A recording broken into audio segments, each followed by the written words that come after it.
So magandang araw po sa inyong lahat mga kapalalista. Yan, pag-usapan natin etong si Inday Lustay ha.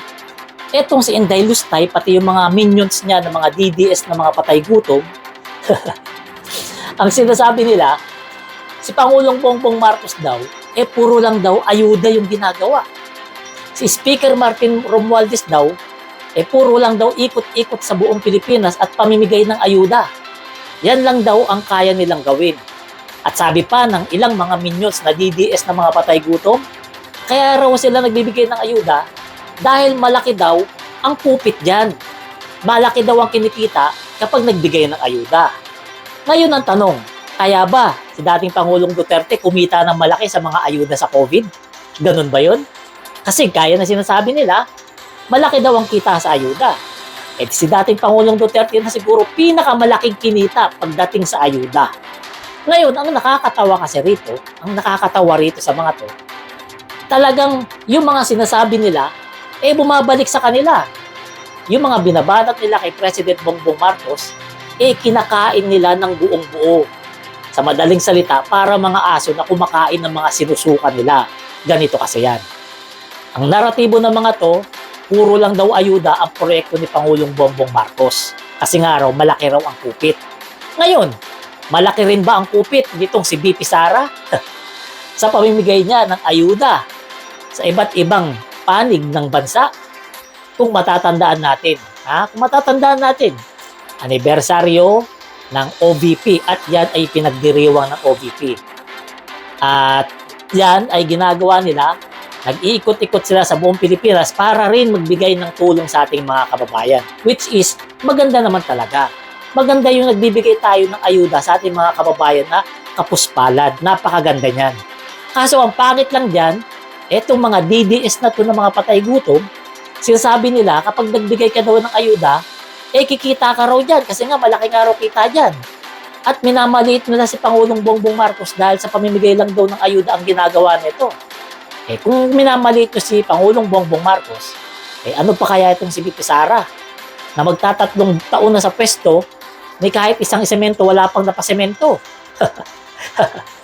Kahit isang kalsada yata, wala pa itong napipagawa. O kahit isang basurahan na lang, kahit isang basurahan na lang, wala pa yata itong naipaproyekto. Yan ang sinasabi natin. Si BP Sara, namimigay din pala ng ayuda. Kung ano yung binubutas nila kay Pangulong Bongbong Marcos, yun din pala ginagawa ng amo nila. Namimigay ng ayuda dito, namimigay ng ayuda doon. Ibig sabihin ba yan, malaki ang kita ni BP Sara dahil namimigay siya ng ayuda na gaya ng sinasabi ng mga DDS na mga patay gutom? Yan ang sinasabi natin. Bumabalik sa mga to, yung mga binabato nila sa ibang tao. Kinakain ng mga to, yung mga sinasabi nila na parang kinakain nila ang sarili nilang suka. Nakakahiya lang talaga ang mga ito. Kasi yung mga banat nila kay Pangulong Bongbong Marcos, bumabalik sa kanila. Yung mga paninira nila kay Pangulong Bongbong Marcos, ginagawa ng amo nila. Sino ngayon na nakakahiya? Si Pangulong Bongbong Marcos na nagbibigay ng ayuda? O si BP Sara na nagbibigay din ng ayuda?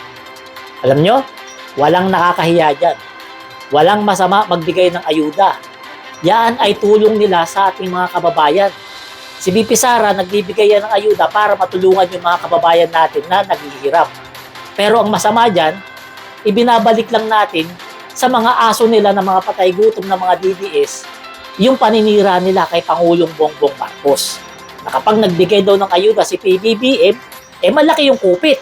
Kaya itong si BP Inday, nagbibigay ng ayuda, malamang sa alamang, baka rin ito ay may kupit. Yan ang tatandaan natin. Huwag tayo babanat ng babalik sa atin. Huwag tayong maninira ng ikakasira rin ng kandidato natin. Lalong-lalo na kung mahal ninyo yung kandidato nyo. Nasisira dahil sa mga bunganga nyo. At dahil sa pagkaliit ng utak ninyo, si BP Sara, inaayawan na ng mas nakararaming Pilipino.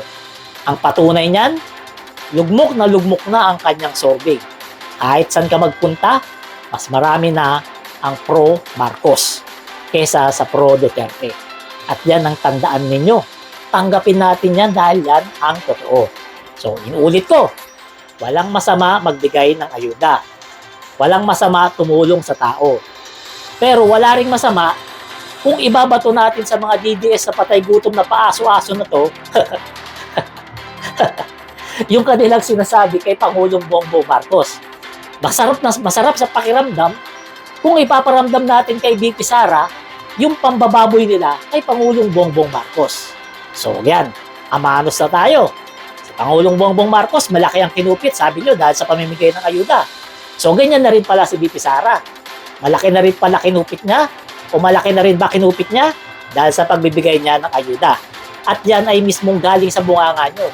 At hindi sa amin galing yan. So, hanggang dito na lang. Salamat.